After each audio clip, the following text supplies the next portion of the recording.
जे उत्तरेकडे जे साधू संत म्हणतात ते आपल्या काय कामाचे असं एक काहीतरी होतं असं आहे की तुम्ही जर ते नीट ऐकलं नाही आणि तुम्ही तो काय म्हणता पराचा कावळा करण्याचा प्रयत्न करता, तुम्ही सगळे लोक वादविवाद तुम्ही वाढवता.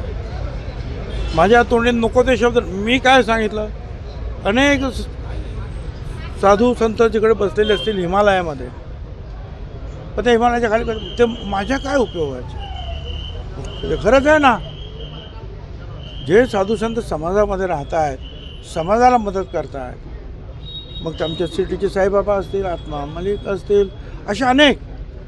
आणि प्रत्यक्ष संत रामदास स्वामींनी सांगितलं, जे का रंजले गांजले त्यासी म्हणे जो आपुले, तोची साधू ओळखावा देव तेथेची जाणावा. पण रंजले गांजल्यांची सेवा करणारे जे आहेत ते साधू संत, आता असे जे लोक काम करता आहेत सध्यासुद्धा, काय त्यांचं मी कौतुक केलं. आता हे साधू संत, आता त्याच्यावर एक आमचे एक मंत्री म्हणाले, नाही ते असं आहे, साधू संत जे आहेत लोकांना मार्गदर्शन कर.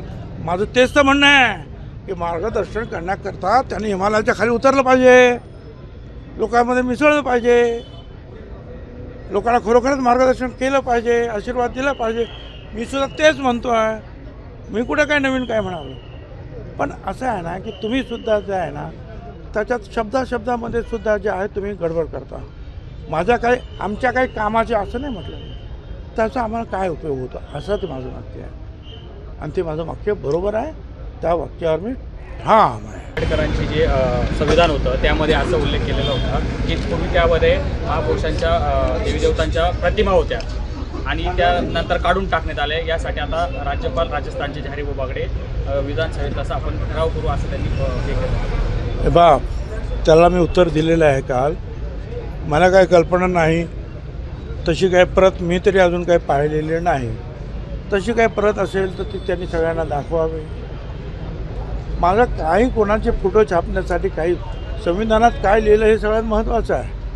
आणि मग जर करायचंच असेल तर त्याच्यामध्ये महात्मा ज्योतिराव फुले, सावित्रीबाई फुले, शाहू महाराज, डॉक्टर बाबासाहेब आंबेडकर यांनी हे सगळं लिहिलं, त्यांचे पण फोटो छापा. छत्रपती शिवाजी महाराजांचा एक अतिशय त्यांनी राज्य तर मिळवलंच, परंतु उत्तम राज्यकारभार केला, कायदे लागू केले. छापर आमचं काय वाटेल काहीही विरोध नाही आणि तो काही वादाचा विषय व्हावा असं मला वाटत नाही. DPDCची जी मीटिंग बिना पालकमंत्र्यांविनाच झाली सर. काम चालू आहे ना, होईल. काम चालू आहे, काम काही थांबत नाही. काय पालकमंत्र्यांची सुद्धा लवकरच नेमणूक होईल.